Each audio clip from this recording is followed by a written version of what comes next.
We'll guide you through how to fix DaVinci Resolve when it quits unexpectedly. If you find this helpful, consider subscribing and liking the video. First, open DaVinci Resolve and check if there are any updates available.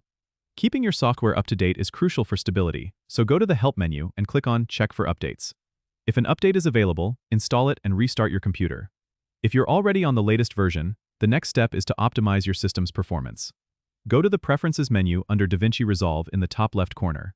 Here, navigate to the System tab and click on Memory and GPU. Make sure that your GPU is set to Auto if you have multiple GPUs, and allocate more system memory to DaVinci Resolve if possible. This helps in reducing crashes due to insufficient resources.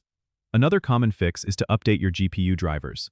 Visit the official website of your GPU manufacturer, whether it's NVIDIA, AMD, or Intel, and download the latest drivers. Once updated, restart your computer to apply changes.